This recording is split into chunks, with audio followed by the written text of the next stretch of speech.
Hey everyone, and welcome to this Forge College Explainer. I am absolutely thrilled to be your guide today. Let's just be honest for a second, okay? If your eyes are still bleeding and your brain feels entirely fried from that exhausting manual review process you literally just wrapped up in the capstone assemble and prepare initial analysis, well, I completely feel your pain.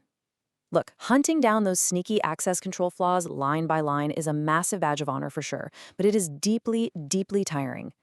But here's the good news. Today is the day we finally transition from manual pain to automated superpowers. We're going to look at the tools that do the heavy lifting for us. Okay, let's dive right into this. Here's our blueprint for the explainer. Number 1, beyond manual code review. 2, what is static analysis? 3, detectors versus simulators. 4, comparing Slither and Mythril. And finally, number 5, the triage funnel workflow.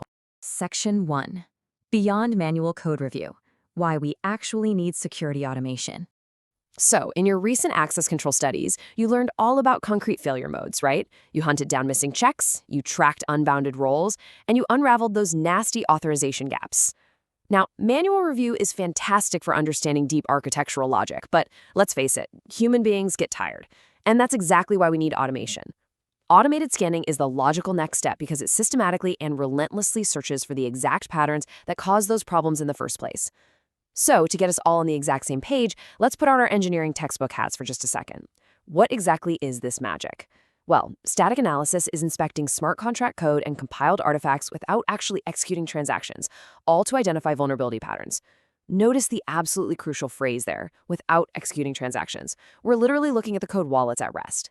Think of it kind of like proofreading a manuscript for grammar mistakes without actually needing to read the story aloud to an audience. It searches for known, suspicious syntactic patterns, which lets us spot authorization flaws incredibly fast. Section 2. What is static analysis? The family of automated techniques. Now, the big takeaway here is this. Treat a static finding as the start of an investigative workflow, not the final verdict. I really want you to burn this into your memory. It is so incredibly important to distinguish between what these tools promise and what their actual scope is. You see, static tools enumerate possible issues. They hand you hypotheses, and they give you evidence, like code locations and reasoning traces. But what they don't do is run the contract in a live Ethereum environment to confirm if the exploit is actually triggerable. Ultimately, it's on you, the security researcher, to validate those hypotheses. Section 3. Detectors versus simulators. Your brand new mental model. To manage the sheer volume of data these tools are going to throw at you, let's categorize them into two really simple buckets, detectors and simulators. Our detectors are fast, incredibly fast.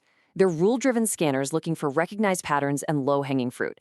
It's kind of like a detective walking into a room and immediately spotting a broken window and muddy footprints. They might not know exactly what happened yet, but they know for sure it's bad.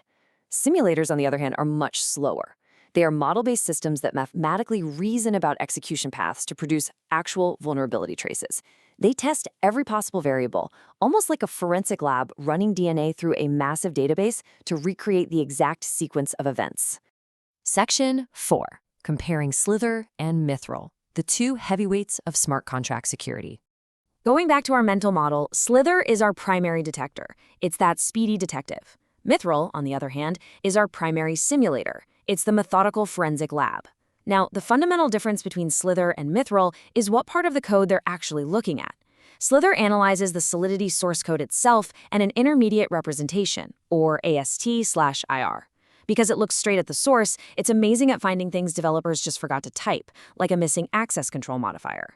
Mythril doesn't look at the source code at all. Instead, it analyzes the compiled EVM bytecode using symbolic execution and taint tracking. That basically means it traces how untrusted user input flows through the contract's logic. It explores the actual machine-level paths to see if an attacker can force the contract into a broken state. Now, what's really interesting about this slide is the trade-off between speed and depth. Let's walk through this matrix. For technique, Slither uses source-based data flow, while Mythril uses bytecode constraint solving. When it comes to typical findings, Slither's going to scream at you about missing modifiers or obvious reentrancy patterns. Mythril, though, will hand you complex, path-dependent issues like integer overflows or concrete exploit traces. And their output styles reflect this completely. Slither gives you a neat rule ID and a line number. Mythril hands you a massive execution trace packed with symbolic values. But the real kicker here is performance and workflow fit. Because Slither is fast, you run it all the time. Throw it in your pre-commit hooks and CI scans. Keep that developer velocity high. Mythril, well, it's slower. It suffers from what we call path explosion, which means it can get mathematically lost in a maze of its own making, trying to explore too many options. Kind of like a robot having an existential crisis. So you want to use Mythril for pre-release deep analysis, validating those complex invariants right before deployment. Section 5. The triage funnel workflow. How to effectively use them together.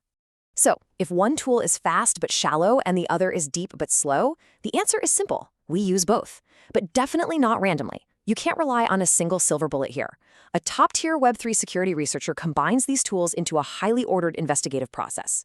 Here's exactly how you guide your findings down the triage funnel. Step 1. You run your detectors, like Slither, first. Run them early and run them often. Let them catch all the low-hanging access control fruit, the missing modifiers, the bad state variables. This feeds your initial queue. Step 2. You take the scary, high-priority items from Slither and you escalate them to your simulators, like Mythril. You're basically asking Mythril, hey, Slither thinks this function is vulnerable. Can you actually generate an exploit trace to prove it? And finally, step 3. You escalate to manual review. No automated machine out there can understand the complex economic logic or the high-level business architecture of your protocol. That is exactly where your human brain takes over to resolve the final, most complex questions. Now, I really want to impart a super practical process for you to adopt as you move forward. Whenever you run these tools, please do not just stare blindly at the terminal output. Build the habit of annotating every single finding. Tag it with your detector confidence, meaning, do you actually believe Slither? Tag it with your simulator confirmation. Did Mythril prove it? And finally, write down your manual assessment notes. And heads up, keeping these organized notes will literally be the expected artifact for this course module, so you definitely want to start building this habit today. Section 6. Conclusion and next steps. Preparing for installation. To quickly summarize our core philosophy today, use your fast scans early to catch the simple stuff, and save your deep simulators for those complex exploits. Now, to make sure you're fully prepped for the next lesson where we actually get hands-on, here's your quick environment checklist. Make sure you have these 3 things ready to go on your machine. First, a recent Solidity codebase that you actually want to test. Second, a stable Python environment because Mythril relies really heavily on it. And third, a clean, readable copy of your project's contracts for Slither to parse.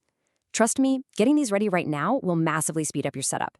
I'm going to leave you with this provocative thought as we head right into the installation phase. When a complex simulator finally attempts to break your code mathematically, how will all that access control knowledge you acquired manually hold up against a relentless automated machine? I guess we're going to find out together in the next lesson. Thank you so much for joining me for this Forge College Explainer. To learn more about this subject and to dive deeper into all of our incredible Web3 topics, make sure you visit forge.college. See you in the next one.